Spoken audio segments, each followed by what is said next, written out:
Sir ఇక ఆఖరిగా మీనరాశి వారికి 2024 ఏ విధంగా ఉంటుంది, అలాగే ఏవైనా దోషాలు ఉంటే పరిహారాలు ఏ విధంగా చేసుకోవాలి? షూర్ అండి.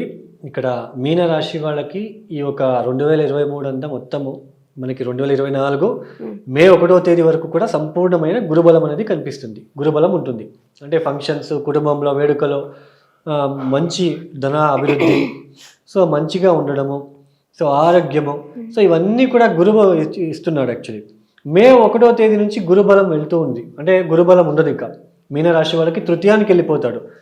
సో ఇక్కడ రాశ్యాధిపతి తృతీయ స్థానంలో ఉండడము ఒక రకమైన మంచిదే. అంటే రాశిలో మనకి రాహు ఉంటున్నాడు, ఎక్కడ ఒక చోటు భయం అనేది ఏర్పడుతుంది, ఎక్కడో ఒక చోటు భయము, చిన్నపాటి ఇబ్బందులు. ఎందుకంటే వీళ్ళకి 12వ స్థానంలో శని ఉంటున్నాడు. అంటే ఏళ్ళనాటి శని ప్రారంభం అవ్వబోతుంది. ఒక భయము, ఒక ఆందోళన, చిన్నపాటి ఇబ్బందులు, శారీరక శ్రమ పెరగడము, ఇవన్నీ ఉంటుంది. అయితే వీళ్ళకి గురువు గారు ఏ దృష్టిని చూస్తున్నాడో, పంచమ దృష్టితో సప్తమాన్ని చూస్తున్నాడు. అంటే 2024 మే 1వ తేదీ నుంచి ఇక్కడ తృతీయ స్థానానికి వెళ్ళి పంచమ దృష్టితో సప్తమాన్ని చూస్తున్నాడు. భార్యాభర్తల మధ్య ఇబ్బందులు వచ్చినప్పటికీ అవి సాల్వ్ అవుతాయి. వ్యాపారంలో ఎవరైనా చీట్ చేయడానికి వచ్చినా అక్కడ మీకు ఎక్కడో ఒక 6th సెన్స్ లేకపోతే 7th సెన్స్ అని అంటాం కదా, సో అవి పని చేయడానికి ఇక్కడ అవకాశం ఉంటుంది.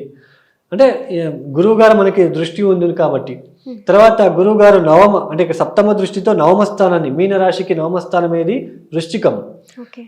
గురువుగారు వృషభంలో కూర్చొని సప్తమ దృష్టితో వృశ్చికాన్ని చూస్తున్నాడు కాబట్టి హయ్యర్ ఎడ్యుకేషన్ చేసే వాళ్ళకి బాగుంటుంది, పెద్దగా ఇబ్బందులు లేవు. తర్వాత వీళ్ళ తండ్రి నుంచి వీళ్ళకి సహాయ సహకారాలు అందడానికి అవకాశాలు ఉంటాయి. దూర ప్రయాణాలు చేసుకోవడానికి అవకాశాలు ఉంటుంది. సో ఇట్లాంటివన్నీ బాగుంటుందనే చెప్పుకోవచ్చు. తర్వాత గురువు గారు తన ఒక నవమ దృష్టితో ఏ స్థానాన్ని చూస్తున్నారు? లాభస్థానాన్ని చూస్తున్నారు.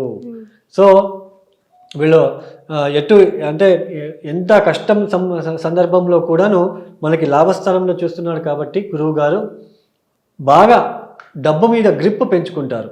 అంటే మనకి ఎంత కష్టం వచ్చినప్పటికీ కూడా డబ్బు ఎలా మనము సంపాదించాలి, మనం ఎలాంటి ఒక వేలో వెళ్ళాలి, సో ఇవన్నీ కూడా గురువు గారు ఇవ్వడానికి అవకాశాలు ఉంటుంది. కొత్త బిజినెస్ ప్లానింగ్స్, సో ఇవన్నీ ఉంటుంది. అంటే గురుబలం ఉండదు, బట్ గురువు ఎక్కడ ఉంటాడో ఆ దృష్టి ఏదైతే ఉందో వాళ్ళన్నీ కూడా మనకి సాల్వ్ అయిపోతూ ఉంటుంది.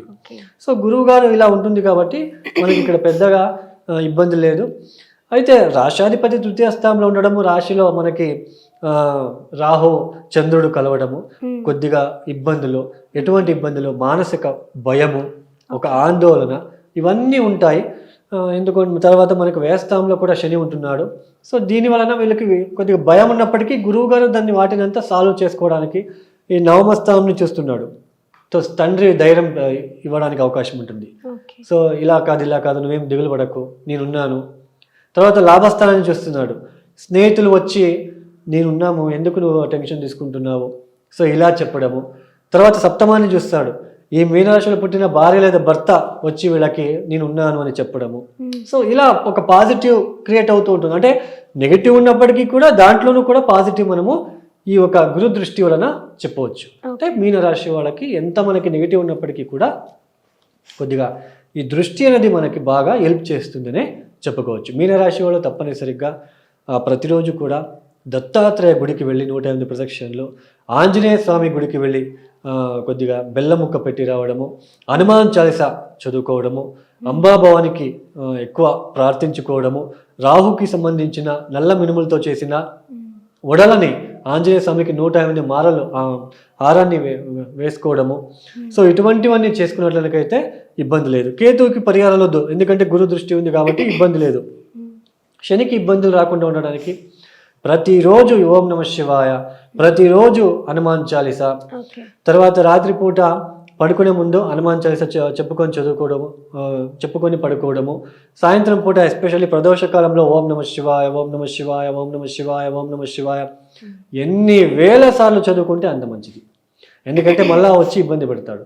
త్రయోదశి తిథి రోజు శనిదేవుడికి ఖచ్చితంగా, శనిదేవుడికి కూడా నూల నూనెతో అభిషేకము, తర్వాత ఈశ్వరుడికి కూడా నూల నూనెతో అభిషేకము చేయించుకోవడము, తర్వాత ఈ యొక్క నువ్వులతో చేసిన తీపి పదార్థాన్ని ఆవులకి తినిపించడము, సంకల్పంతో వ్యయస్థానంలో శని ఉంటున్నాడు, మనకి ఇప్పుడు ఏళ్ళనాటి శని ప్రారంభమవుతుంది, ఇట్లా శాంతి అవ్వండి అని మొక్కుకొని తినిపించడము, ఇవన్నీ పాజిటివ్ వేనే ఇవ్వడానికి అవకాశం ఉంటుంది. తర్వాత ప్రతి రోజు రాహుకాలంలో అమ్మవారిని గుడికి వెళ్ళి కుంకుమ పెట్టుకొని వచ్చినా చాలు, ఓకే ఎందుకంటే రాహు జన్మరాశిలో ఉంటున్నాడు కాబట్టి. ఓకే. సో ఇలాంటివి చేసుకుంటే మంచిది.